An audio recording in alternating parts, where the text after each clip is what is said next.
യുടെ സാന്നിധ്യം കൊണ്ട് ഞങ്ങളെ നിറയ്ക്കണമേ. ഇൻസ്ട്രുമെന്റ്സ് വായിക്കുവാൻ ഞങ്ങളുടെ കുഞ്ഞുങ്ങളെ ബലപ്പെടുത്തണമേ. ഞങ്ങളെല്ലാം ആത്മനിറവിൽ നിറച്ചു കൊള്ളേണ്ടതിനായി അങ്ങയുടെ കരങ്ങളിൽ ഏൽപ്പിക്കുകയാണ്. ആമേ യഹോവേ, അവിടുത്തെ സാന്നിധ്യം കൊണ്ട് ഈ ആലയം ഇതിന്റെ പരിസരം നിറയ്ക്കേണ്ടതിനായി ഞങ്ങൾ അങ്ങയോട് പ്രാർത്ഥിക്കുന്നു. യേശു ക്രിസ്തുവിന്റെ നാമത്തിൽ ഞങ്ങൾ മുദ്രയിട്ട് ആമേ ജയമെടുക്കുകയാണ്. അവിടുത്തെ കൃപ കൂടിയിരിക്കണമേ.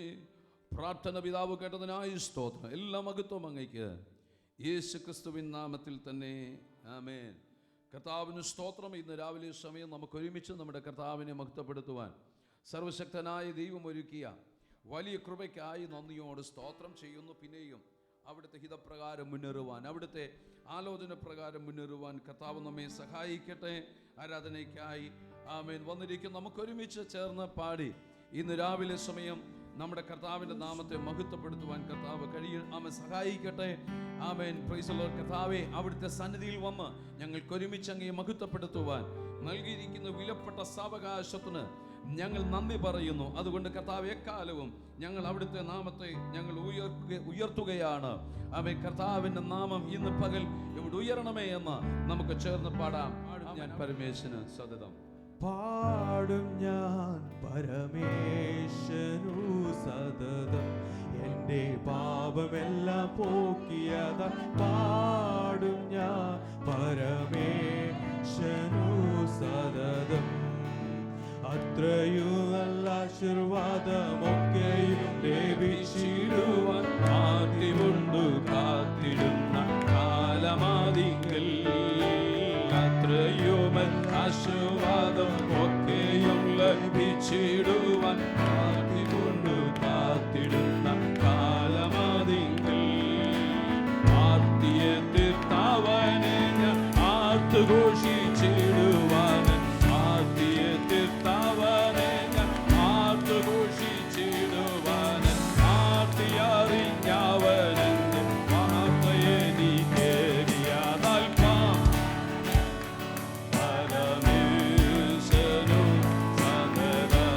എന്റെ പാപമെല്ലാം പോക്കിയതാൽ പാടും ഞാൻ പരമേശ്വരനു സഹദം. പാനം ചെയ്യുവാൻ കഷ്ടതയിൽ പാനപാത്രം അവൻ കൂടെ സ്നാനമേൽപ്പാൻ കൃപ നൽകി നീതിയായവൻ.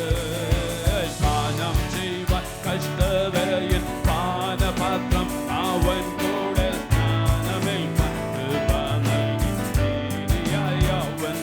ഓ മരിച്ചുതാൻ കല്ലറയിൽ അടക്കപ്പെട്ടവൻ കൂടെ, മരിച്ചുതാൻ കല്ലറയിൽ അടക്കപ്പെട്ടവൻ കൂടെ, മഹത്വമായി ജീവിച്ചിട ആകിയവനാവിയാലെ പരമേശ്വരനു സഹദം. എന്റെ പാപമെല്ലാം പോക്കിയതാൽ പാടും ഞാൻ പരമേശ്വരനു സഹദം. ആർക്കുമേവാൻ സാധ്യമല്ല ആത്മശക്തി വ്യക്തമാവാൻ ആദ്യമെന്നു നാട്ടിയോടെ കാത്തിടുന്നു ഞാൻ.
യോഗ്യനാക്കി തീർത്തതോർത്തു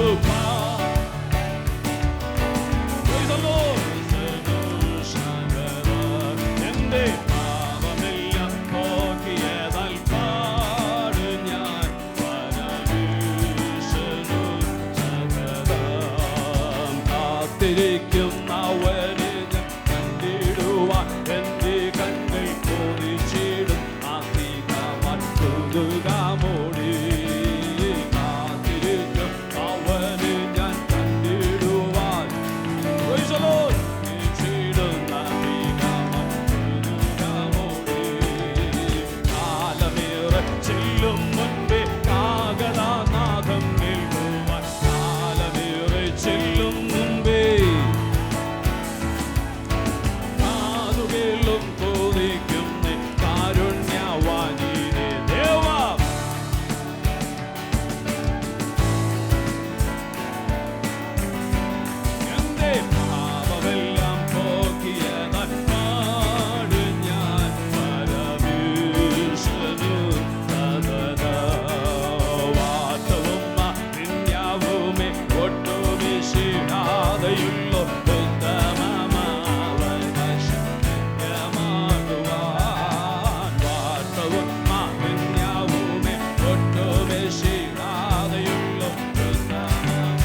അവിടുത്തെ നാമം മാത്രം ഇന്ന് പകൽ ഉയരട്ടെ.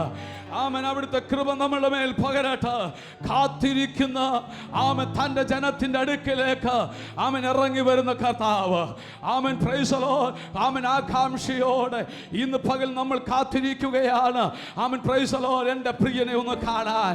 ആമേൻ. Praise the Lord. വാട്ടമില്ലാത്ത, മാലിന്യമില്ലാത്ത, amen. Praise the Lord. Hallelujah. തന്റെ കാന്തയെ ചേർക്കുവാൻ ആമേൻ കർത്താവ് വേഗം വരുന്നു എന്ന അകത്തുറപ്പുള്ളവരാണ് നാം. ഇന്ന് പകൽ ആ ഉറപ്പ് നമ്മുടെ അകത്ത് കർത്താവ് തന്നിരിക്കുകയാൽ എൻ്റെ കർത്താവിനെ നമുക്ക് മഹത്വം കഴിയട്ടെ. ഈ ലോകത്തിലുള്ളതെല്ലാം മാറിപ്പോകുന്നതും വാട്ടമുള്ളത് ആമേൻ ക്ഷണികവുമാണ്.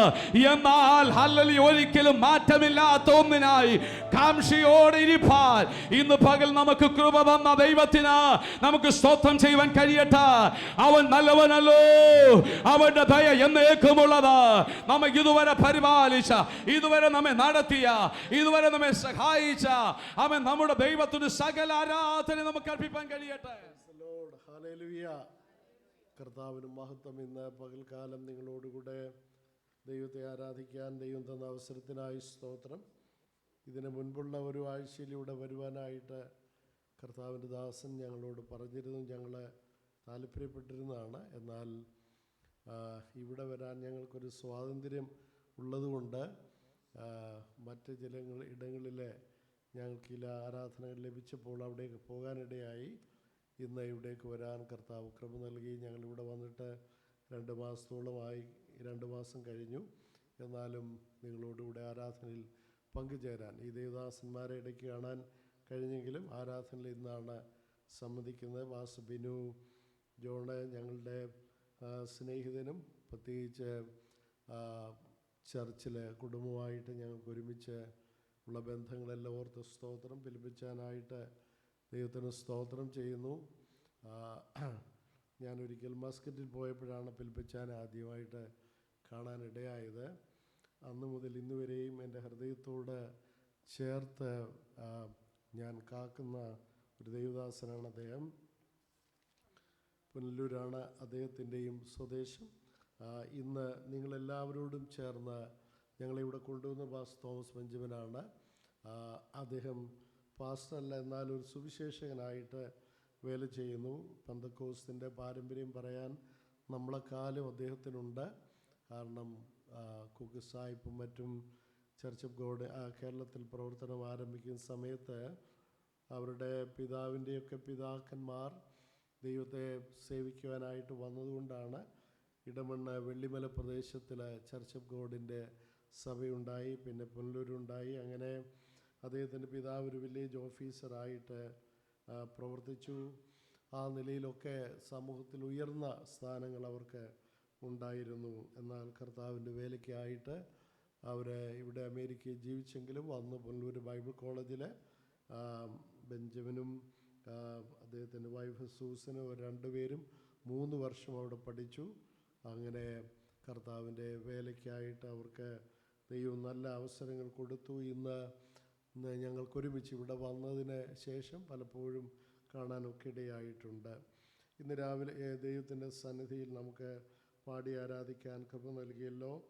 ഇന്ന് നിങ്ങളോട് സംസാരിക്കുവാനായിട്ട് ഞാൻ തിരഞ്ഞെടുത്തിരിക്കുന്ന ഒരു വേദഭാഗം നമുക്കെല്ലാം പരിചയമുള്ള ഒരു വേദഭാഗമാണ്. വെളിപ്പാട് പുസ്തകത്തിൻ്റെ 1-ാം അധ്യായത്തിൻ്റെ 1 മുതൽ 13 വരെയുള്ള വാക്യങ്ങളാണ്. എന്നാൽ ആദ്യത്തെ വാക്യങ്ങൾ നമുക്കൊന്ന് വായിക്കാം. കർത്താവ് ഇന്ന് രാവിലെ ഈ വചനത്തിൽ കൂടെ നമ്മളെല്ലാവരെയും സന്ദർശിക്കാൻ നമുക്ക് പ്രാർത്ഥിക്കാം. ഈ വചനത്തിൽ കൂടെ ഇന്ന് രാവിലെ നമ്മൾ പഠിക്കുന്നത് മഹത്വീകരിക്കപ്പെട്ടവനായ ക്രിസ്തു എന്നുള്ളതാണ്. നമ്മുടെ പ്രസംഗ വിഷയം, നമ്മുടെ പ്രാർത്ഥന ത്രിയേകനായ ദൈവത്തെയാണ് നമ്മൾ ആരാധിക്കുന്നത്. എന്നാൽ ആ വെളിപ്പാട് നമ്മുടെ അടുക്കിലേക്ക് കൊണ്ടുവന്ന് നമ്മുടെ കർത്താവാണ്. കർത്താവായ യേശു ക്രിസ്തുവിനെ കുറിച്ചാണ് നമ്മൾ പാടിയതും പ്രസംഗിച്ചതുമെല്ലാം. അതുകൊണ്ട് കർത്താവിനെക്കുറിച്ചുള്ള ഒരു നല്ല നിറഞ്ഞ വെളിപ്പാട് നമ്മുടെ കുഞ്ഞുങ്ങൾക്ക്, നമ്മുടെ സഹോദരി സഹോദരന്മാർക്ക് എല്ലാവർക്കും ഉണ്ടാകണം. നമ്മുടെ മലയാളം സഭകളിലെ പിതാക്കന്മാരോടും മാതാക്കളോടും കൂടെ കുഞ്ഞുങ്ങൾ ആരാധനയ്ക്ക് വരുന്നില്ല എന്നുള്ളത് ഒരു യാഥാർത്ഥ്യമാണ്. എന്നാൽ ഇവിടെ കുഞ്ഞുങ്ങൾ പാസ് ബിനുവിനോടൊപ്പം ഉണ്ട്. അവരെ ഓർത്ത് ഞാൻ ദൈവത്തിന് സ്തോത്രം ചെയ്യുന്നു. അതിന് പല കാരണങ്ങൾ കണ്ടേക്കാം, എന്നാൽ അതിലേക്കൊന്നും ഞാൻ വിമർശനത്തിനായി പോകുന്നില്ല. എന്നാൽ നമ്മുടെ മക്കൾ ഈ കർത്താവിനെക്കുറിച്ചുള്ള നല്ല വെളിപ്പാട് പ്രാപിച്ചവരായിട്ട് നിന്നാൽ തീർച്ചയായിട്ടും അവർക്ക് ഈ വ്യത്യസ്തമായിട്ടുള്ള ലോകത്തിൽ ജീവിക്കുവാനായിട്ട് കഴിയും. അതുകൊണ്ട് ഈ വേദഭാഗം നമ്മൾ പിന്നീട് വായിക്കുമ്പോഴാണെങ്കിലും ധ്യാനിക്കുമ്പോഴാണെങ്കിലും യേശുവിനെക്കുറിച്ചുള്ള ഉയർന്ന കാഴ്ചപ്പാടല്ല, വേദപുസ്തകം വെളിപ്പെടുത്തിയ കാഴ്ചപ്പാട് പ്രാപിക്കാൻ നമുക്കിടയാകണം. വെളിപ്പാട് പുസ്തകത്തിലെ 22 അധ്യായങ്ങളുണ്ട്. നമ്മളത് വായിച്ച് പഠിക്കുമ്പോൾ നമുക്കറിയാത്ത ഒത്തിരി കാര്യങ്ങൾ ഇതിനകത്തുണ്ട്.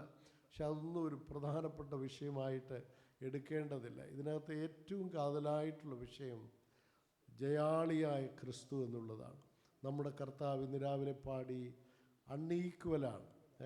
അവൻ്റെ പേര് എല്ലാറ്റിനും മുകളിലായിട്ടുള്ള പേരാണ്. മരണത്തിൻ്റെ കർത്താവ് അതിനൊക്കെ ജയിച്ചു. ആ പാട്ട് വളരെ മീനിങ്ങാണ്. എന്നാൽ അതിൻ്റെ ഒടുവിൽ നമ്മളാരും പാട്ടെഴുത്തുകാരൊന്നുമല്ല. പക്ഷെ നമ്മൾ ഒരു കാര്യം കൂടെ എഴുതി ചേർക്കണം, Lord I surrender before your name. Okay, അതോടെ ചേരുമ്പോഴേ ആ പാട്ട് പൂർണ്ണമാകുന്നുള്ളൂ. കർത്താവിൻ്റെ പേര് വലുതാണ്, കർത്താവിൻ്റെ നാമം വലുതാണ്, അൺഈക്വലാണ്, no equal above all names. But what is the response? അതാണ് നമുക്ക് അവസാനം പറയാനുള്ളത്. I surrender all to Jesus. Praise the Lord. രാവിലെ കർത്താവിന് മക്കളെ അത് പറയുമ്പോഴാണ് ആരാധന പൂർണ്ണമാകും. ഈ വേദഭാഗം പല കാര്യങ്ങളുണ്ട് ഇതിനകത്ത് സംസാരിക്കാൻ. നമുക്കെല്ലാം നാട്ടിലെ പോലെയാണെങ്കിൽ പാസ്റ്റർമാർ 1 മണിക്കൂർ പ്രസംഗിച്ചില്ലെങ്കിൽ പ്രസംഗിക്കാൻ അറിയത്തില്ലെന്നാണ്. അതുകൊണ്ട് 1 മണിക്കൂർ പ്രസംഗിക്കാത്ത പാസ്റ്റർമാരെ പിന്നെ സഭക്കാരധികം കാലങ്ങളൊന്നും അവിടെ ഇരുത്തത്തുമില്ല. ഇവിടെ ദൈവത്തിന് കൃപ പാസ്റ്റർമാർക്ക് അധികം പ്രസംഗിക്കണ്ട എന്നുള്ളതാണ്.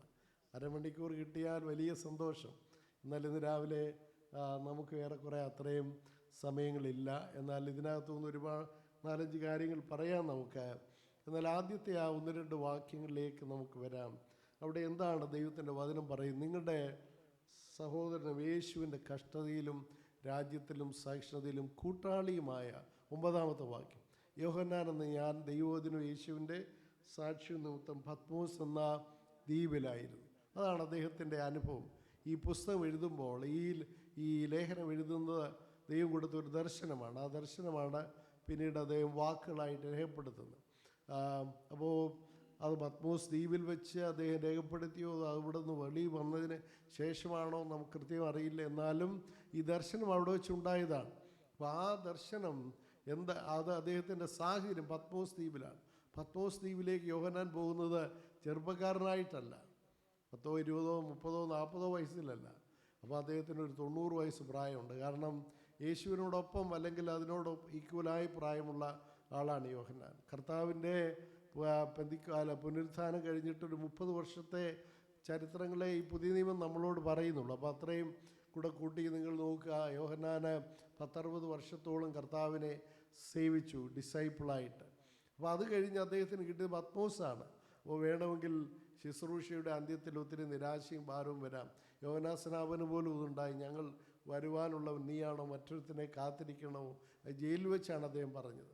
അപ്പോൾ കർത്താവ് മശിഹയുടെ അടയാളങ്ങളെക്കുറിച്ചൊക്കെ പറഞ്ഞു. അപ്പോൾ ഇവിടെ യോഹന്നാൻ അപ്പോസ്തലൻ പക്ഷേ ഈ പത്മോസ് ദ്വീപ് കിട്ടിയത് കൊണ്ടൊരു അസന്തുഷ്ടിയും ഉണ്ടായില്ല. കാരണം ഇന്നത്തെ പോലെ തോമസ് പറഞ്ഞ പോലെ ശുശ്രൂഷകൾ സുഖകരമായിട്ടുള്ളൊരു ജീവിതത്തിൻ്റെ ഉപാധികളായിരുന്നില്ല ദൈവത്തിൻ്റെ സഭയ്ക്ക്.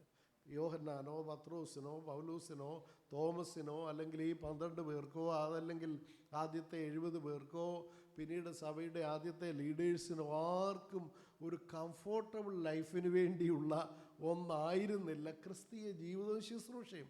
അവർ മാത്രമല്ല ദൈവമക്കളും. അപ്പോൾ അതുകൊണ്ട് അവർക്കതിനകത്ത് പരിഭവമില്ല. പത്രോസും പൗലൂസും കാരാഗ്രഹത്തിൽ കിടന്നവരാണ്.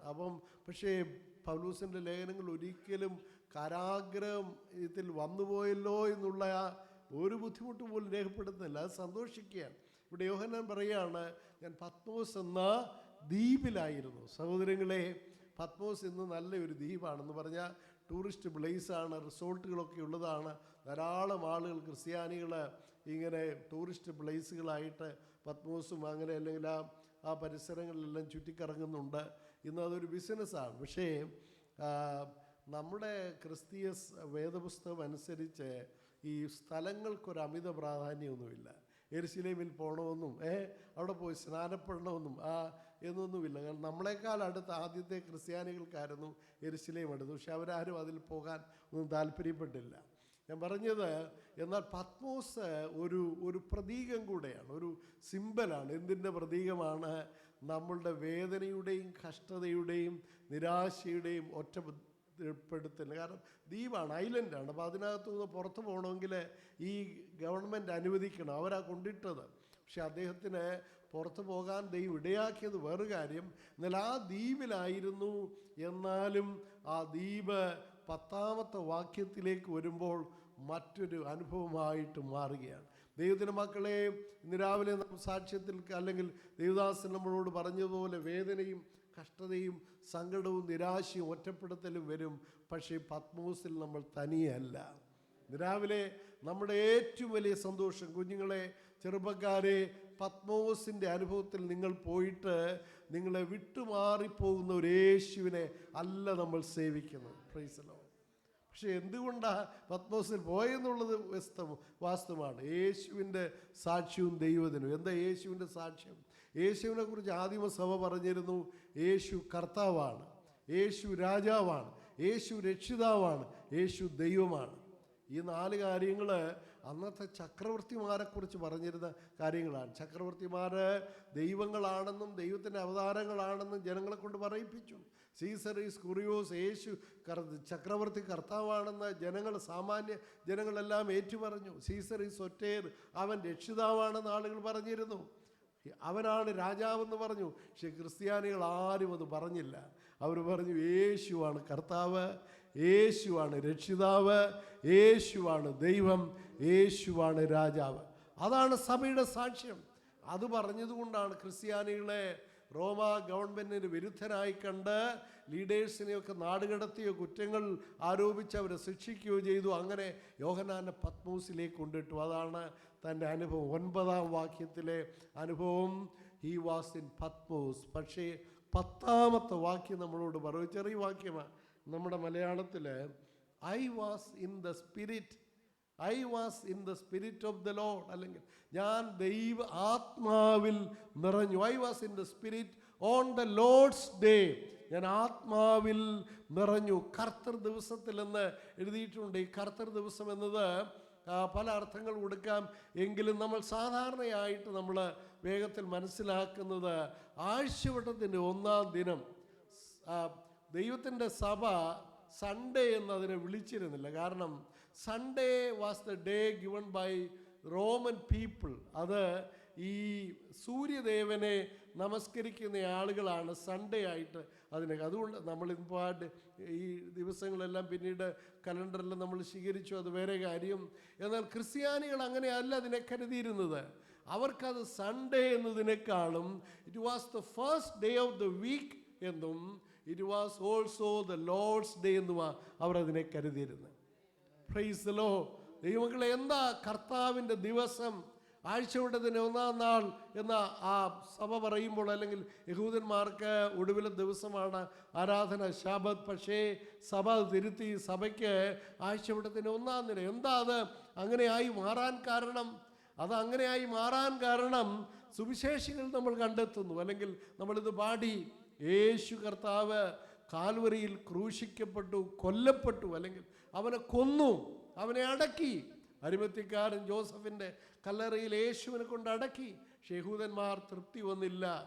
മത്തായി സുവിശേഷം 27:63 മുതലുള്ള വാക്യങ്ങളും 28:1 മുതൽ 6 വരെയുള്ള വാക്യങ്ങളും നമ്മൾ വായിക്കുമ്പോൾ യേശുവിനെ അടക്കം ചെയ്തിട്ടും അവർക്ക് മതിയായില്ല.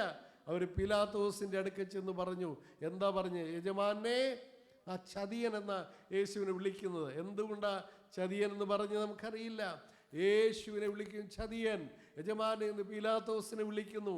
റോമാ ഗവൺമെൻറ്റിൻ്റെ ഒരു ഉദ്യോഗസ്ഥനാ പീലാത്തോസ്, അല്ലെങ്കിൽ ഒരു ഭരണാധികാരിയാ ഒരു പ്രദേശത്തിൻ്റെ. പക്ഷേ യേശു അങ്ങനെയല്ല. യേശുവിനെ ചതിയനെന്ന് വിളിക്കാൻ കാരണം അവൻ പറഞ്ഞിട്ടുണ്ട് എന്താണ്, 3-ാം നാൾ. പക്ഷേ അങ്ങനെ അവർ പറഞ്ഞില്ല. അവർ പറഞ്ഞു, അങ്ങനെ പറഞ്ഞ പ്രകാരം ഞങ്ങൾക്ക് ഓർമ്മ വരുന്നു, അതുകൊണ്ട് നീ അവൻ്റെ ശിഷ്യന്മാർ ചെന്ന കല്ലറയിൽ നിന്ന് ഈ ശരീരം മോഷ്ടിച്ചു കൊണ്ട് പോകാം, എന്നിട്ട് അവൻ ഉയർത്തെഴുന്നേറ്റു എന്ന് പറയാനിടയുണ്ട്. അത് മുൻപിലത്തേതിലും വിഷമമായി തീരാതിരിക്കേണ്ടതിന് നീ അവൻ്റെ കല്ലറയ്ക്ക് കാവൽ നിർത്തണം. ഒരു വിസമ്മതവും പീലാത്തോസ് പറഞ്ഞില്ല. കാവൽക്കൂട്ടത്തെ തരാമെന്നതേ പറഞ്ഞു. പിന്നീട് പറഞ്ഞു, നിങ്ങളാവുന്നിടത്തോളം കല്ലറ ഉറപ്പാക്കുവീൻ. അവർ ചെന്നു. 66-ാം വാക്യം, കല്ലിന് മുദ്ര വെച്ചു, കാവൽക്കൂട്ടം നിർത്തി. കല്ലറ ഇനി എന്തെങ്കിലും നടക്കുമോ സഹോദരങ്ങളെ? പീലാത്തോസിനെ സംബന്ധിച്ച് ഇനിയും നടക്കില്ല. ഹെരോദാവിനെ സംബന്ധിച്ച് ഇനിയും നടക്കില്ല. ഹന്ന, കയ്യഫ, മഹാപുരോഹിതന്മാർ, സംഘത്തിരി സംഘം, സാധാരണ ജനങ്ങൾ, ഈവൻ ശിഷ്യന്മാർ പോലും ഒന്നും നടക്കുമെന്ന് ആദ്യം അവരങ്ങനെ ഉറപ്പായിട്ട് കരുതിയിരുന്നില്ല. പക്ഷെ കർത്താവ് പലവട്ടം അവരോട് പറഞ്ഞു, മനുഷ്യപുത്രൻ പാപിയുടെ കയ്യിൽ ഏൽപ്പിക്കപ്പെടും, അവർ അവനെ തല്ലുകയും കൊല്ലുകയും ചെയ്യും. പക്ഷേ യേശു അത് പറഞ്ഞപ്പോഴെല്ലാം ഒരു കാര്യം കൂടെ കൂട്ടിച്ചേർത്തു, 3-ാം നാൾ അവന് ഉയർത്തെഴുന്നേൽക്കും. Price the Lord. സഹോദരങ്ങളെ, പിശാചിന് എവിടെ വരെ വരാം? എവിടെ വരാം? കല്ലറയുടെ വാതിക്കൽ വരാം, മുദ്ര വയ്ക്കാം, കാവൽക്കൂട്ടത്തെ നിർത്താം. എന്നാൽ കല്ലറയ്ക്കകത്ത് കടക്കുന്ന ഒരു വ്യാപാര ശക്തിയുണ്ട്. ഇന്ന് രാവിലെ നമ്മുടെ പ്രാർത്ഥന വിഫലമല്ല, കണ്ണുനീർ വിഫലമല്ല. കല്ലറ കണ്ടേക്കാം, മുദ്ര കണ്ടേക്കാം, കാവൽക്കൂട്ടത്തെ കണ്ടേക്കാം. എല്ലാ അസാധ്യതകളും ഇന്ന് രാവിലെ നമ്മുടെ മുൻപിൽ വന്ന് നിൽക്കുമ്പോൾ ദൈവമക്കൾ പ്രാർത്ഥിക്കുന്നു, വിശ്വസിക്കുന്നു, ഏറ്റുപറയുന്നു. എൻ്റെ അസാധ്യതകളുടെ നടുവിൽ ഇറങ്ങി വരാൻ കഴിയുന്ന ഒരു ജയാളിയായ കർത്താവുണ്ട്. കാരണം കല്ലറയ്ക്ക്, ഗ്രേവിന് അവനെ പിടിച്ചു വയ്ക്കുക അസാധ്യമായിരുന്നു. The roar of the grave എവിടെ പോയി സഹോദരങ്ങളെ? ആ കല്ലറയുടെ ഗർജനം എല്ലാവരെയും കല്ലറ പിടിച്ചടക്കി. ഹെരോദാക്കന്മാരോ സീസറോ സോക്രട്ടീസോ അങ്ങനെയുള്ളവരെ എല്ലാം കല്ലറ അമുക്കി വെച്ചെങ്കിൽ നസ്രേനായ യേശുവിനെ മാത്രം അമുക്കി വെക്കാൻ കഴിഞ്ഞില്ല. മരണത്തിന് അവനെ പിടിച്ചു വെക്കുക അസാധ്യമായിരുന്നു. ദൈവത്തിന്റെ മക്കളെ, ആ പിശാചിന് മുദ്രകൾ വെപ്പിക്കാം, കാവൽക്കൂട്ടം നിർത്താം.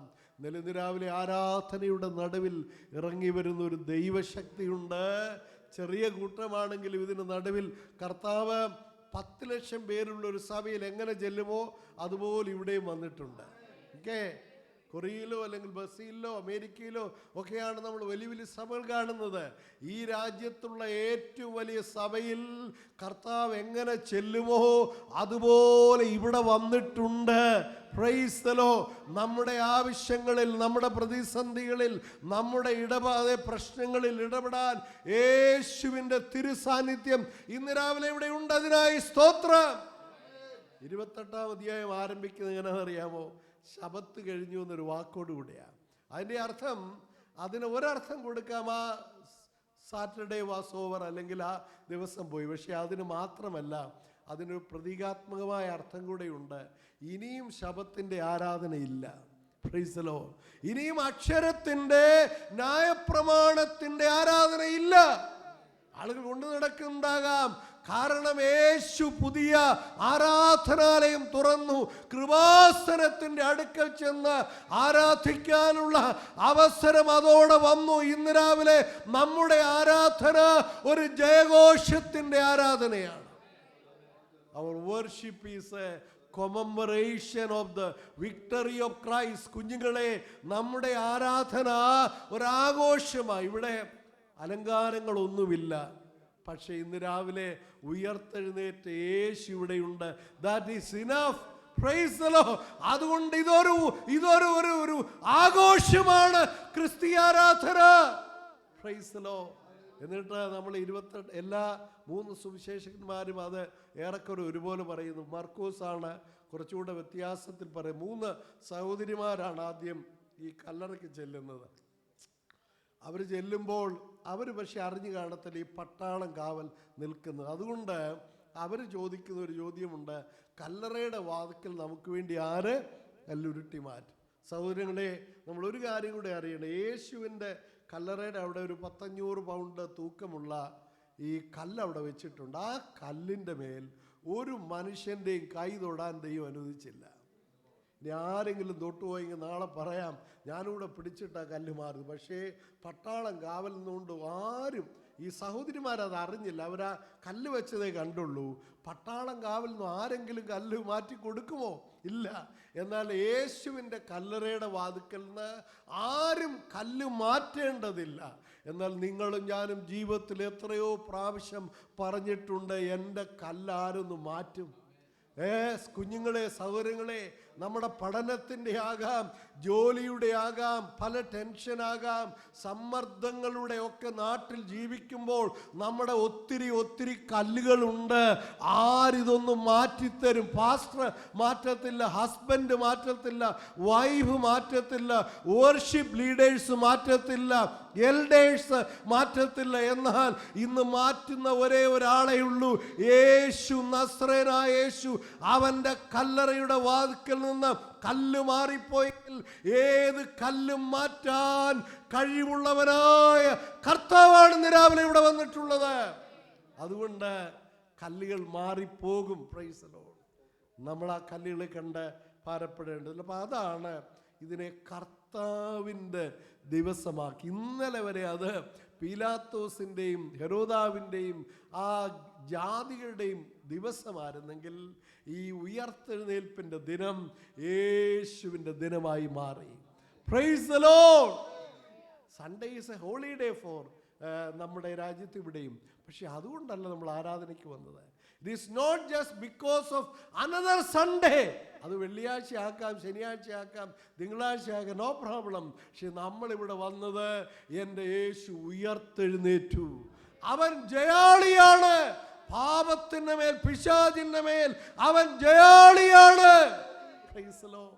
ദൈവത്തിൻ്റെ മക്കളെ, യേശുവിനെ ആ ക്രൂശിച്ച് കഴിഞ്ഞ് കർത്താവ് ക്രൂശി കിടക്കുമ്പോൾ ആളുകൾ, സാധാരണക്കാരായ ആളുകൾ പറഞ്ഞത്, ഓ ഇവനിങ്ങനെ വന്നല്ലോ എന്നാണ്. വളരെ സിമ്പതിയോടെ ആളുകൾ പറഞ്ഞിട്ടുണ്ട്. പക്ഷേ ക്രൂശ് അതുകൊണ്ട് ജനങ്ങളുടെ മനസ്സിൽ എന്താ? It was A failure. പക്ഷേ പൗലോസ്ലിഹ നമ്മളോട് പറയുന്നു, കൊലോസ്യർ 2:14-15 വാക്യം, ക്രൂശ് അങ്ങനെ ഒരു ഫെയിലിയർ അല്ല, അതൊരു ജയത്തിൻ്റെ ഇരിടമാണ്. ഇന്ന് രാവിലെ ദൈവമക്കളെ, എന്തുകൊണ്ട് പൗലോസ്ലിഹ പറയുന്നു we preach Christ him crucified? ക്രൂശിക്കപ്പെട്ട ക്രിസ്തുവിനെ ഞങ്ങൾ എന്തുകൊണ്ട് പ്രസംഗിക്കുന്നു?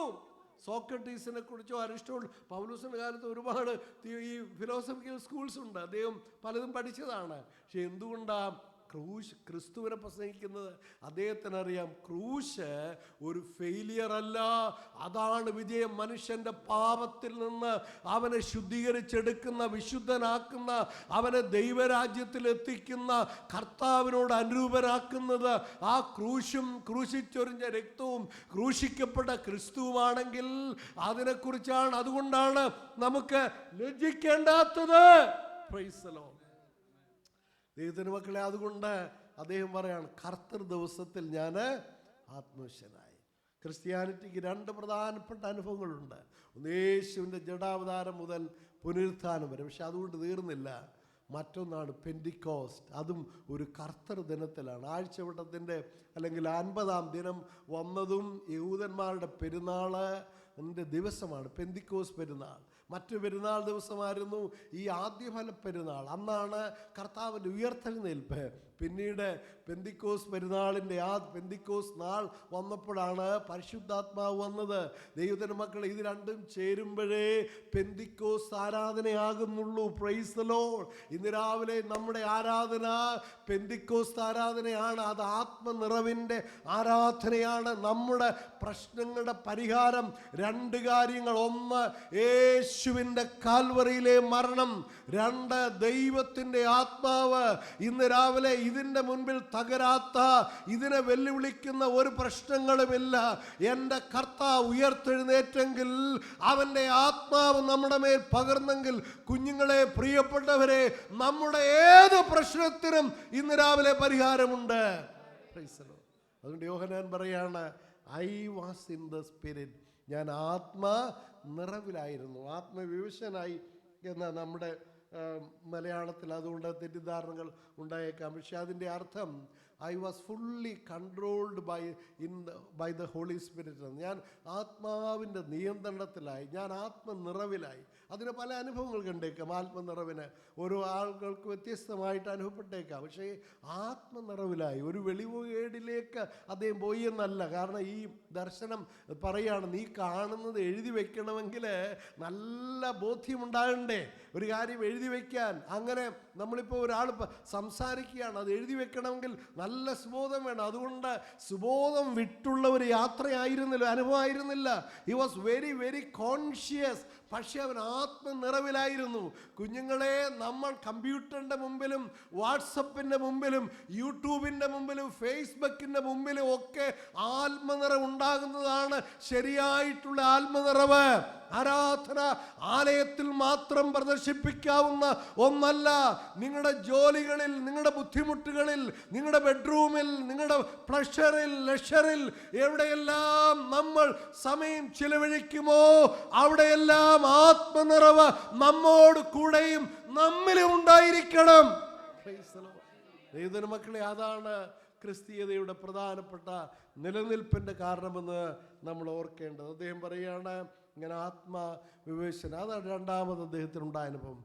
ആത്മനിറവ്. ആരാധന എന്ന് പറയുന്നത് ആത്മനിറവിൻ്റെ ആരാധനയാണ്. നമ്മൾ അക്ഷയത്തിൻ്റെ ആരാധന വിട്ടവരാണ്. ഇത് രാവിലെ ദൈവമക്കളെ, കേവലം ഒരു തട്ടിക്കൂട് സഭയ്ക്ക് വേണ്ടി അല്ല നമ്മളിവിടെ വന്നത്. പകരം എന്താണ്?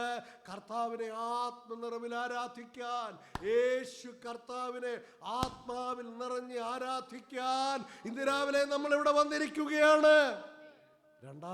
അടുത്ത അനുഭവം അദ്ദേഹം പറയുന്നു, ഞാൻ കാഹളത്തിനൊത്ത ഒരു മഹാനാദം കേട്ടു. 7 സഭകൾ കൊടുക്കുക എന്നൊരു നാദം കേട്ടെന്നല്ലേ വായിക്കുക. യോഹന്നാൻ നമ്മളെ ഈ പുസ്തകത്തിൽ അങ്ങനെ എഴുതിയിട്ടില്ലെങ്കിലും എഫെസോ സഭയുടെ ബിഷപ്പ് അല്ലെങ്കിൽ അധ്യക്ഷൻ അല്ലെ പാസ്റ്റർ ആയിരുന്നു എന്നാണ് നമ്മൾ മനസ്സിലാക്കുന്നത്. അങ്ങനെയാണെങ്കിൽ അവിടെ നിന്നാണ് അദ്ദേഹം ഈ പത്മോസിലേക്ക് വന്നത്. എഫെസോസിൽ അദ്ദേഹം വളരെ വയോധികനായിരുന്നത് കൊണ്ട് അദ്ദേഹത്തെ ഒരു ചെയറിലും മറ്റും എടുത്തുകൊണ്ട് വന്ന ഈ പ്രസംഗിച്ച്. ഇന്നിപ്പം ഈ കുട്ടികൾക്ക് പ്രായമുള്ള ആളുകളോട് ഒന്നിച്ച് ആരാധനയ്ക്ക് ഇരിക്കാനൊന്നും ഒരു ഇൻട്രസ്റ്റ് ഇല്ല. സഹോദരങ്ങളെ, അതൊന്നും വേദപുസ്തകത്തിൻ്റെ ഒരു കാലത്തും ഉണ്ടായിട്ടുള്ളൊരു സംഗതികളല്ല. എങ്ങനെയോ നമ്മുടെ ഈ രാജ്യത്തിൻ്റെ കൾച്ചർ കൊണ്ടുണ്ടായതാണ്. മക്കൾക്ക് പേരൻസിനോടുകൂടി ആരാധനയ്ക്ക് പോയാൽ എന്തോ ഷെയിമാണ്, കുറഞ്ഞു പോകാനല്ല. No, he was very old. അദ്ദേഹത്തെ ഈ കസേരയിൽ കൊണ്ടുവന്നിരുത്തി. പക്ഷെ അദ്ദേഹം അവിടെ വരുമ്പോൾ ഒരു സഭയുടെ ദൂതേ പറയാൻ പറ്റുള്ളായിരുന്നു. പക്ഷെ പത്മോസിൽ തിരിച്ചു പോയപ്പം 7 സഭയ്ക്കുള്ള ദൂത് കിട്ടി. ദൈവമക്കളെ, ഒരു കഷ്ടത വരുമ്പോൾ അതിലങ്ങ് അവസാനിച്ചു പോകുകയില്ല. നമ്മളെ കർത്താവ് കൂടുതൽ ഉപയോഗിക്കാൻ അതുകൊണ്ട് അവസരമുണ്ടാക്കിയാണ്. എന്നിട്ട് അവിടെ കേട്ടത് കാഹളത്തിനൊത്തൊരു മഹാനാദം. ഈ ശബ്ദത്തിന് പുസ്തകത്തിൽ ഒത്തിരി പ്രാധാന്യമുണ്ട്. കാഹളത്തിനൊത്ത മഹാനാദം, പെരുവെള്ളത്തിൻ്റെ ഇരച്ചിൽ പോലെയുള്ള ശബ്ദം, വലിയ പുരുഷാരത്തിൻ്റെ ഘോഷം പോലെ, തകർത്ത ഇടിമുഴക്കം പോലെ, ഇങ്ങനെയൊക്കെയാണ് ഹല്ലേലൂയ കേട്ടത്. അപ്പം ഈ ആരാധനയിൽ നമ്മൾ നിശബ്ദരായി വന്നിരുന്ന സ്വർഗത്തിൽ നമ്മൾ എന്നാ ചെയ്യും? അവിടെ തകർത്ത ഇടിമുഴക്കം പോലെയാണ് ഹല്ലേലൂയ കേൾക്കുന്നത്. പ്രൈസലോ. ചിലർക്ക് ഇതൊക്കെ ഇന്ന് ഫാഷനബിൾ അല്ല. എന്താണ് ഈ ഉച്ചത്തിലുള്ള ആരാധനയും അന്യഭാഷയും ഇതൊക്കെ? പക്ഷെ അങ്ങനെയല്ല. സ്വർഗമെന്ന് പറഞ്ഞാൽ അന്ത ശബ്ദമുഖരിതമാണ്. കാരണം അവിടെ യേശു ജയാളിയായി വാഴുകയാ. സഹോദരങ്ങളെ, എവിടെയാണ് പടക്കം പൊട്ടിക്കേണ്ടത്? എവിടെയാണ് വലിയ ശബ്ദം? നമ്മുടെ വീടുകളിലല്ല. അതേ, ടെലിവിഷൻ കാണുമ്പോഴല്ല, പാട്ടുപാടുമ്പോൾ, ആത്മനിറവിൽ ആരാധിക്കുമ്പോൾ, ദൈവത്തെ സ്തുതിക്കുമ്പോഴാണ് ശബ്ദത്തിൽ പ്രധാന ഭാഗം വെളിപ്പെടേണ്ടത്. കാരണം യേശു ജയാളിയായി. Praise the Lord. ഹല്ലേലൂയ എന്ന വാക്ക് പുതിയ നിയമത്തിലാകെ ഒരിടത്തേ ഉള്ളൂ. അത് വെളിപ്പാട് പുസ്തകം 19-ന്റെ 1, 3, 4, 6 വാക്യങ്ങളിലെ ഈ ഹല്ലേലൂയ എന്ന വാക്ക് എഴുതിയിട്ടുള്ളൂ. വേറൊരിടത്തും ഹല്ലേലൂയ എന്ന വാക്ക് ഉണ്ടായിട്ടില്ല. അതിന് സമാനമായി ദൈവത്തെ സ്തുതിപ്പീർ അത് പഴയ നിയമത്തിലുണ്ട്. പക്ഷേ ഈ ഹല്ലേലൂയ എന്നുള്ള വെളിപ്പാടിന് 19-ൽ മാത്രമേ ഉള്ളൂ. എന്താ ആ 19-ന്റെ പ്രത്യേകത? 19-ലാണ് ദൈവം വിളിച്ചു പറയുന്നത്. പിതാവ് പറയുകയാണ്, സ്തോത്രം, അവൻ രാജ്യത്വം ഏറ്റിരിക്കുന്നു. Price the Lord. അതിനു വേണ്ടി അവൻ വന്നത്. അവൻ മതം ഉണ്ടാക്കാൻ വന്നതല്ല, അവൻ രാജ്യത്വം ഏറ്റിരിക്കും. രാജാവാണ്. എന്നാൽ പരസ്യമായി ലോകത്തോട് പറയുന്നു, അനേക രാജമുടികളോടുകൂടെ അവൻ വരുന്നു. മുൾക്കിരീടം അവന് കൊടുത്തെങ്കിൽ ഇനി അവൻ വരുന്നത് രാജമുടികളോടുകൂടെയാണ്, ആ ജയാളിയായ ക്രിസ്തു. അതുകൊണ്ട് ഹല്ലേലൂയ പറയുന്നത്. നമ്മളൊരു ഹല്ലേലൂയ പറയുമ്പോൾ അതൊരു വലിയ വിജയത്തിൻ്റെ ധ്വനിയാണ്. ദൈവമക്കളെ, വെറുതെ പറയല്ല ഹല്ലേലൂയ. നമ്മളൊരു ഹല്ലേലൂയ പറയുമ്പോൾ അതൊരു ജയധ്വനിയാണ്. എൻ്റെ യേശു രാജാതി രാജാവും കർത്താതി കർത്താവുമാണ്. ആ ശബ്ദം, ആരാധനയിൽ നമുക്കൊരു ശബ്ദമുണ്ട്. എന്താ ശബ്ദം? കർത്താവിൻ്റെ ശബ്ദം. ഇന്ന് രാവിലെ ഇവിടെ വന്ന് പലതും നമ്മൾ മറന്നുപോയെങ്കിലും ദൈവം നിങ്ങളോട് സംസാരിക്കുന്ന ദൈവശബ്ദം കേൾക്കാതിരിക്കരുത്. അടുത്ത 6 ദിവസങ്ങളിൽ കേൾക്കുന്ന ശബ്ദം ഭീതിയുടെയും നിരാശയുടെയും ഉത്കണ്ഠയുടെയും ആശങ്കയുടെയും നമ്മളെ തളർത്തുന്ന ശബ്ദങ്ങളാണെങ്കിൽ, ആരാധനയ്ക്കൊരു ദൈവവൈദ്യൻ വരുമ്പോൾ അവൻ കേൾക്കുന്നത് നാഥന്റെ ശബ്ദമാ. ഇന്ന് രാവിലെ ബലപ്പെടുത്തുന്ന, ശക്തീകരിക്കുന്ന, ഉറപ്പിക്കുന്ന, താങ്ങി നിർത്തുന്ന, പെരുവെള്ളത്തിൽ വലിച്ചെടുക്കുന്ന കർത്താവിന്റെ ശബ്ദമാണ്. അതാണ് അടുത്ത അനുഭവം അദ്ദേഹത്തിനുണ്ടായത്. എന്നാൽ അതുകൊണ്ടും തീർന്നില്ല. അടുത്തത് 13-ാം വാക്യത്തിലേക്ക് വരുമ്പോൾ നാം കാണുന്നത്, മനുഷ്യപുത്രനോട് സദൃശനായവനെ ഞാൻ കണ്ടു. ദൈവമക്കളെ, നമ്മുടെ ആരാധന പെന്തിക്കോസുകാരുടെ ഇന്ന് നമ്മുടെ കേരളത്തിലെ എല്ലാവർക്കും സാമാന്യം നല്ല ഹോളും ചിലയിടത്തൊക്കെ എയർ കണ്ടീഷൻഡ് ആരാധനാലയങ്ങളും ഉണ്ട്. ഈ രാജ്യത്ത് ദൈവത്തിൻ്റെ ഒരു വലിയ കൃപ. ഇവിടെ നമ്മൾ പോയിടത്തൊക്കെ നല്ല നല്ല സാങ്ച്വറികൾ, അത് മലയാളത്തിൽ കരയിൽ നമുക്ക് സ്വപ്നം പോലും കാണാൻ പറ്റാത്ത നല്ല സ്ഥലങ്ങളാണ്. പക്ഷേ എന്തിനാണ് ഈ സ്ഥലങ്ങൾ നൽകിയത്? എത്രയും ശബ്ദം നിങ്ങൾക്കുണ്ടോ അതിൽ കർത്താവിനെ സ്തുതിക്കാനാണ്. നമ്മുടെ ആരാധന ഒരു കാലത്ത് ഈ റോഡേ പോകുന്ന ആളുകൾക്ക് അതൊരു അലോരസ ശബ്ദമാണ്. കാരണം സ്തോത്രം, ഹല്ലേലൂയ, രക്തത്താൽ ജയം, ചില അന്യഭാഷ പറയും, ചില കൈവിട്ടും. ഇപ്പോൾ ഇതെല്ലാം കൂടെ വെളിയിൽ നിന്ന് കേൾക്കുന്ന ആളുകൾക്ക് എല്ലാം കൂടെ മിക്സഡ് ആയതുകൊണ്ട് ഒരു അലോരസ ശബ്ദമായിരുന്നു. പക്ഷെ അകത്ത് വന്നെങ്കിലേ അറിയത്തുള്ളൂ അത്യാവശ്യ കാര്യങ്ങളെ നടക്കും എന്നുള്ളത്. പക്ഷേ ഇന്നിപ്പോൾ നമ്മുടെ ആരാധനയുടെ പോയാൽ അവിടെ അങ്ങനെ ഒരു കാര്യമേ നടക്കുന്ന പോലും നാട്ടുകാർക്ക് അറിയത്തില്ല. കാരണം അവിടെ ശബ്ദമില്ല. പിന്നെ വല്ല ശബ്ദം ഉണ്ടായി വരണമെങ്കിൽ കമ്മിറ്റി കൂടുമ്പോഴേ ഉള്ളൂ, അല്ലെങ്കിൽ ജനറൽ ബോഡി കൂടുമ്പോഴേ ഉള്ളൂ. ആരാധനയ്ക്ക് ശബ്ദമില്ല. നമ്മുടെ നാട്ടിലെ സ്ഥിതിയാണ്. അല്ലെങ്കിൽ നിങ്ങൾ പോയി ഒന്ന് പരീക്ഷിച്ച് നോക്കൂ. ഒരു കാലത്ത് ശബ്ദമുണ്ടായിരുന്നു. നമ്മുടെ ആരാധന നോയ്സി വർഷിപ്പാണ്. അത് പക്ഷെ വെറും നോയ്സി അല്ലല്ലോ. യേശു ഉയർത്തെഴുന്നേറ്റു. അവൻ ജയാളിയാണ്. അവൻ ജീവിക്കുന്നു. അവൻ ഞങ്ങളുടെ നടുവിലുണ്ട്. അവൻ സൗഖ്യമാക്കുന്നു. അവൻ രക്ഷിക്കുന്നു. അവൻ വിടുവിക്കുന്നു. അതുകൊണ്ടാണ് ശബ്ദം. എന്നാൽ അതുകൊണ്ടും തീരരുത്. നമ്മുടെ ആരാധന ശബ്ദം കൊണ്ട് അവസാനിക്കരുത്. ശബ്ദത്തിൻ്റെ നടുവിൽ ഒരാളത്വമുണ്ട്. യോഹന്നാൻ പറയാണ്, എന്നോട് കേട്ട നാദം എന്തെന്ന് കാണാൻ തിരിഞ്ഞു. സാധാരണ ശബ്ദം നമ്മൾ കാണുന്നു എന്ന് പറയാറില്ലല്ലോ, കേട്ടത് എവിടുന്നാണെന്നല്ലേ നോക്കാറുള്ളൂ. പക്ഷെ യോഹന്നാൻ മനസ്സിലായി, ഇത് തിരമാലകളുടെ ശബ്ദമല്ല, ഇത് അവിടുത്തെ പടയാളികളുടെ ശബ്ദമല്ല, ഇതെൻ്റെ കർത്താവിൻ്റെ ശബ്ദമാണ്. ദൈവമക്കളെ, ആ തിരിച്ചറിവ് ദൈവമക്കൾക്ക് വേണം. നമ്മൾ ശബ്ദങ്ങളെ എല്ലാ ശബ്ദവും ദൈവശബ്ദമല്ല. ഒരുപാട് ശബ്ദങ്ങളുടെ നാട്ടിലാണ് നമ്മൾ ജീവിക്കുന്നത്. ഈ വചനത്തിനനുസൃതമായ ശബ്ദമേ ദൈവശബ്ദമായി കണക്കാക്കാവൂ.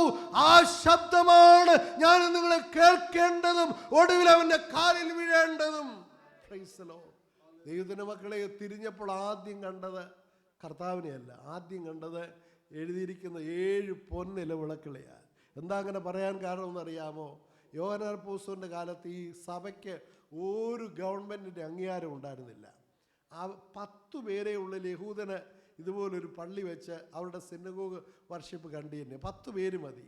പക്ഷേ 10 അല്ല 100 അല്ല 500 പേരായാലും അതിൽ കൂടുതൽ ആളുകളൊക്കെ എഫെസോസിലുണ്ട്. എന്നാലും പള്ളി വയ്ക്കാൻ അവരെ അനുവദിച്ചിരുന്നില്ല. അവർ ഇൻസിഗ്നിഫിക്കൻ്റ് ഇല്ലീഗൽ റിലീജിയൻ, അതാ ഗവൺമെൻറ്റിൻ്റെ വീക്ഷണം. പക്ഷേ സ്വർഗത്തിൽ അവരെ നോക്കുക, സ്വർഗത്തിൽ നോക്കുമ്പോൾ അവരെ കാണുന്നത് ആ ദൈവാലയത്തിൽ. ദൈവാലയം യെരുശലേമിലെ യോഹന്നാൻ അപ്പോസ്തലൻ എഴുതുമ്പോൾ ഒരു യെരുശലേം ദേവാലയം നശിപ്പിക്കപ്പെട്ടിരിക്കും. ആ ദൈവാലയത്തിൽ ഒരു വിളക്കുണ്ടായിരുന്നു, അതിൻ്റെ പേരാണ് കവരവിളക്ക് അല്ലെങ്കിൽ ഗോൾഡൻ ലാംപ് സ്റ്റാൻഡ്. ആ വിളക്കിൻ്റെ പേര് പറഞ്ഞാണ് ഇവിടെ സഭയെക്കുറിച്ച് പരാമർശിക്കുന്നത്. വെളിച്ചം കൊടുക്കുവാൻ ദൈവം ലോകത്തിൽ 2 വിളക്ക് വെച്ചിട്ടില്ല, ഒരു വിളക്കേയുള്ളൂ, അത് യേശുവിൻ്റെ സഭ. സഭ ഇരുട്ടായാൽ പിന്നെ ലോകം അന്ധകാരമാ. അതുകൊണ്ടാണ് വചനം നിങ്ങൾ വെളിച്ചമാകുന്നു. ദൈവത്തിൻ്റെ മക്കളെ, നിങ്ങൾ മുൻപേ ഇരുളായിരുന്നു, ഇപ്പോൾ നിങ്ങൾ വെളിച്ചമാണ്. Church is the light. The true church is the only light to the hopeless world. ഈ ലോകത്തിന് പ്രത്യാശയില്ലാത്ത ലോകത്തിൻ്റെ വിളക്കാണ് നിങ്ങളും ഞാനും. കുഞ്ഞുങ്ങളെ, ജോലി ചെയ്യുന്ന ഇടത്ത്, അതെ പഠിക്കുന്ന ഇടത്ത്, എവിടെയാണോ നമ്മൾ താമസിക്കുന്നത് അവിടെ നിങ്ങൾ വിളക്കാണ്. അതിനാണ് കർത്താവ് നിങ്ങളെ വിളിച്ചിരിക്കുന്നത്. ദൈവത്തിന് സ്തോത്രം. അപ്പോൾ അതിൻ്റെ കർത്താവ് എവിടെയാണ് വന്നിട്ടുള്ളത്? കത്തീഡ്രൽ ഒക്കെ ഉണ്ട്, ബസിലിക്ക എന്നൊക്കെ ഉള്ളത് അന്നുമുള്ള പേരാണ്, പിന്നെ വന്ന പേരൊന്നുമല്ല. ഈ വലിയ ടെമ്പിൾസിനൊക്കെ ബസിലിക്ക എന്നൊക്കെ വിളിച്ചിരുന്നു. അവിടെ ഉണ്ടായിരുന്ന ആ ബസിലിക്കയുടെ ഒന്നും നടുവിലല്ലേ യേശു. എഫസോസിൽ അർത്തമീസ് ദേവിയുടെ ക്ഷേത്രം ഉണ്ടായിരുന്നു, യഹൂദന്മാരുടെ വലിയ പള്ളി ഉണ്ടായിരുന്നു. പക്ഷെ ക്രിസ്ത്യാനികൾക്ക് കെട്ടിടം ഉണ്ടായിരുന്നില്ല, അത് ജനങ്ങളായിരുന്നു. അവരെയാ വിളിക്കുന്നത് നിലവിളക്ക്. അതിൻ്റെ നടുവിലാണ് യേശു വന്നത്. ഇന്ന് രാവിലെ 7 നിലവിളക്കിൻ്റെ നടുവിൽ ഉലാവുന്ന കർത്താവ് ഇവിടെ വന്നിട്ടുണ്ട്. ഇന്ന് രാവിലെ ദൈവമക്കളെ, അവൻ നമ്മുടെ മഹാപുരോഹിതനായ, അതാ സൂചിപ്പിക്കും നിലയങ്കി ധരിച്ചു എന്ന് പറഞ്ഞത് മഹാപുരോഹിതന്റെ വസ്ത്രമാ. എന്താ ഈ നിലവിളക്കും നിലയങ്കി തമ്മിലൊരു ബന്ധം? അതിനൊരു ബന്ധമുണ്ട്. കാരണം ഈ നിലവിളക്കിൽ പണ്ട് കാലത്ത് ഈ അവർ കൊണ്ടുവന്ന് എണ്ണ കൊണ്ട് കൊടുക്കും, അത് ഒഴിച്ചതിൻ്റെ തിരി പ്രകാശിപ്പിക്കുന്നത് മഹാപുരോഹിതനാണ്. അയാൾക്ക് മാത്രമേ ആ വിളക്കിൻ്റെ മേൽ അധികാരമുണ്ടായിരുന്നുള്ളൂ. 10 വർഷം 20 വർഷം 30 വർഷം 50 വർഷം മുമ്പ് കത്തിച്ചു വെച്ച വിളക്കുകളാണ് ഇവിടെ ഇരിക്കുന്നത്. അതിൻ്റെ പ്രകാശത്തിൻ്റെ റേഞ്ച് അളക്കാൻ ഒരു മഹാപുരോഹിതൻ വന്നിട്ടുണ്ട്. അവൻ വെറും മഹാപുരോഹിതനല്ല, ആകാശത്തിൽ കൂടെ കടന്നുപോയ ശ്രേഷ്ഠ മഹാപുരോഹിതനാണ്. ദൈവമക്കളെ, ഇന്ന് ഈ ആരാധന കഴിയുമ്പോൾ പാസ്റ്റർ ബിനു ജോൺ വന്ന് നിങ്ങളുടെ എല്ലാവരുടെയും തലയിൽ കൈവച്ച് പ്രാർത്ഥിക്കാൻ നമുക്ക് ഇഷ്ടമുണ്ട്. പക്ഷെ ഒരിക്കലും നടക്കാറില്ല, സമയത്തിൻ്റെ പരിമിതി കൊണ്ട്. എന്നാൽ അദ്ദേഹം വരില്ല. എന്നാൽ ഇവിടെ ഒരു മഹാപുരോഹിതൻ വന്നിട്ടുണ്ട്. നിങ്ങളുടെയും എൻ്റെയും ശിരസിൽ കരം വെച്ച് ഇന്ന് നമ്മളെ ബലപ്പെടുത്തുവാൻ അവൻ്റെ സാന്നിധ്യം ഇവിടെയുണ്ട്. അതിനായി സ്തോത്രം. എന്നിട്ട് 13-ാം വാക്യം അവനെ ഞാൻ കണ്ടു, മനുഷ്യപുത്രനോട് സദൃശനായവനെ കണ്ടു. എന്നിട്ട് ഇനിയും 17-ാം വാക്യം കൂടെ പറയാൻ സമയമുള്ളൂ. അവിടെ നമ്മൾ വായിക്കുന്നത്, അവനെ കണ്ടിട്ട് ഞാൻ മരിച്ചവനെ പോലെ. സഹോദരങ്ങളെ, ആരാധന എന്ന് പറയുന്നത് ഒരു സ്തുതിയോടെ ആരംഭിക്കണം, ഒരു നമസ്കാരത്തോടെ അവസാനിക്കണം. Worship begins with praise, ends with prostration. അതൊരു ഡാൻസും തുള്ളിച്ചാട്ടും ഒക്കെ ഉണ്ടാകട്ടെ. അതിനകത്ത് വിരോധങ്ങളും, പാട്ട് പാടാം, അന്യഭാഷ പറയാം, നൃത്തം വയ്ക്കാം, പക്ഷെ അതൊരു സമർപ്പണമായി മാറണം. Praise the Lord. The heart of Christian worship is nothing other than surrender. അതാണ് ഞാൻ ആദ്യം പറഞ്ഞത്. ആ പാട്ട് പാടിയത് വളരെ മീനിങ് ഫുൾ ആണ്. പക്ഷെ ഒടുവിൽ നമ്മൾ എഴുതി ചേർക്കണം, Lord, I surrender before this name. There is no other name where I should surrender all. നമ്മൾ പറയാറില്ലേ, തലകുനിക്കാൻ എനിക്ക് പറ്റില്ല, ശരിയാകാം, ആരുടെയും മുമ്പിൽ ചെയ്യേണ്ടതില്ല. എന്നാൽ ഇന്ന് രാവിലെ ഒരു നാമമുണ്ട്. നമ്മുടെ ആയുസ്സും ആരോഗ്യവും കുഞ്ഞുങ്ങളും കുടുംബജീവിതവും സമ്പത്തും കാറും ജോലിയും എല്ലാം സമർപ്പിക്കേണ്ട ഒരു നാമമുണ്ട്. അത് യേശുവിൻ്റെ നാമമാണ്. അവനെ കണ്ടിട്ട് ഞാൻ മരിച്ചവനെ പോലെ അവൻ്റെ കാൽക്കൽ വീണു. സഹോദരങ്ങളെ, യേശു കർത്താവ് ഭൂമിയിൽ ജീവിച്ചിരുന്നപ്പോൾ നമ്മുടെ കർത്താവിനെ രാജാവാക്കാനായിട്ട് ആളുകൾ വന്നു. പക്ഷെ കർത്താവ് കിരീടം വെപ്പിച്ചില്ല. എന്നാൽ നിങ്ങൾ വചനത്തിൽ എണ്ണി നോക്കൂ. മത്തായി 2:11, 9:18, 14, 33, 28, 17, മർക്കോസ് 5:6, 5:23, മർക്കോസ് 7:25, ലൂക്കോസ് 7:41, 17:15, 24:52, യോഹന്നാൻ 9:32, 11:32. ഈ വാക്യങ്ങളിൽ ഏതെങ്കിലും ഒന്ന് വായിച്ചു നോക്കിയാൽ യേശുവിൻ്റെ കാൽക്കൽ വീഴാൻ ആരെങ്കിലും വരുമ്പോൾ ആരോടും വീഴണ്ട എന്ന് യേശു പറഞ്ഞില്ല. സുറഫനിക്കാരി സ്ത്രീയെ, യായിറോസ്, പത്രോസ്, സൗഖ്യമായി കുരുടൻ, 10 കുഷ്ഠരോഗികൾ, ഒരാള് ശീമോൻ പത്രോസ് എന്നു വേണ്ട. ആരോടെങ്കിലും എപ്പോഴെങ്കിലും യേശു പറഞ്ഞോ? നോ, നിങ്ങൾ എൻ്റെ കാൽക്കൽ വീഴരുത്. യേശുവിന് വേണ്ട തലേ കിരീടം വെക്കാൻ വരുന്ന ആളുകളെ അല്ല, അവൻ്റെ കാൽക്കൽ വീഴുന്നവരെയാണ് വേണ്ടത്. ആരാധന അർത്ഥപൂർണമാകുന്നത് എല്ലാം സമർപ്പിക്കുമ്പോഴാണ് സഹോദരങ്ങളെ. ആഴ്ചവിടത്തിന് 1-ാം ദിവസം നമ്മൾ എല്ലാവരും കൂടെ വന്നിട്ട് ഒന്നിച്ചേറ്റ് വരും. കർത്താവേ, എൻ്റെ ആയുസ്സും ആരോഗ്യവും കഴിവും പണവും കുടുംബവും കുഞ്ഞുങ്ങളും എല്ലാം ഞാൻ അങ്ങയുടെ കാൽക്കൽ വയ്ക്കുന്നു എന്ന് പറയുന്നതാണ് ആരാധന, അല്ല അങ്ങനെ ചെയ്യുന്നതാണ് ആരാധന. എന്നാൽ ഒരു അനുഭവം കൂടെയുണ്ട്. 18-ാം വാക്യം, അവൻ വലങ്കരം എൻ്റെ മേൽ വെച്ചു. ഇന്ന് രാവിലെ ദൈവമക്കളെ, സമർപ്പിക്കുന്നവൻ എന്താ കിട്ടുന്നത്? Price the Lord. കിട്ടുന്നത് അവൻ മലനടിച്ച് വീഴുക മാത്രമല്ല, കിട്ടുന്നത് കർത്താവിൻ്റെ കരം നമ്മുടെ മേൽ വയ്ക്കും. എന്ത് കരമാണ്? യോഹന്നാനെ, നീ ഭയപ്പെടേണ്ട, ഞാൻ മരിച്ചവനായിരുന്നാൽ ഇതാ എന്നേക്കും ജീവിക്കുന്ന 4, 5, 6 വാക്യങ്ങളുണ്ട്. ഇരിക്കുന്നവനും ഇരുന്നവനും വരുന്നവനും, അങ്ങനെ ഒരു ചക്രവർത്തി ഇല്ല. ഡൊമിഷ്യനാണ് കൂടെ കൊണ്ടിട്ടത്. ഡൊമിഷ്യൻ പോകും, പിന്നെ ആളുകൾ വരും. അങ്ങനെ ഇരിക്കുന്നവനും ഇരുന്നവനും വരുന്നവനും ആരുമില്ല, ഒരുത്തനേ ഉള്ളൂ, അത് യേശു കർത്താവാണ്. He is the same yesterday today and forever. ഇന്നലകൾ നമ്മുടെ പിതാക്കന്മാർക്കും ഇന്ന് നമുക്കും നാളെ നമ്മുടെ മക്കൾക്കും നല്ലവനാണ് കർത്താവ്. ചരിത്രം മാറാം, സാഹചര്യം മാറാം, ഗവൺമെന്റ് മാറാം, എല്ലാം പ്രതികൂലമാകാം, ബട്ട് ജീസസ് നെവർ ചേഞ്ചസ്. അവൻ ഇന്ന് രാവിലെയും നമ്മോട് കൂടെയുണ്ട്. സഹോദരങ്ങളെ, ആരാധന കഴിയുമ്പോൾ ഒരു കാര്യം നമുക്ക് ബോധ്യപ്പെടണം, യേശുവിൻ്റെ കരം എൻ്റെ മേൽ വെച്ചു. പക്ഷെ അതുണ്ടാവണമെങ്കിൽ കാൽക്കൽ വീഴണം, അതുണ്ടാകണമെങ്കിൽ മനുഷ്യപുത്രനെ കാണണം, അതുണ്ടാകണമെങ്കിൽ അവൻ്റെ ശബ്ദം കേൾക്കണം, അതുണ്ടാകണമെങ്കിൽ ആത്മനിറവ് ഉണ്ടാവണം. അത് പത്മോസിലുമാകാം. പത്മോസിൻ്റെ ആത്മനിറവില് യോഹന്നാൻ്റെ മേൽ കരം വെച്ചു. ആ ബലപ്പെട്ടവനായിട്ടാണ് പോകുന്നത്. ഇന്ന് രാവിലെ നമ്മുടെ ആരാധനയിൽ യേശുവിൻ്റെ കാൽക്കൽ ആരോഗ്യവും ആയുസ്സും കുടുംബവും കുഞ്ഞുങ്ങളും ജോലിയും പണവും നിങ്ങളുടെ സൗന്ദര്യവും ഇൻഫ്ലുവൻസും നമുക്കുള്ളതെല്ലാം കർത്താവിൻ്റെ മുൻപിൽ സമർപ്പിക്കാം. ഈ വചനങ്ങളാൽ ദൈവം നമ്മെ അനുഗ്രഹിക്കും.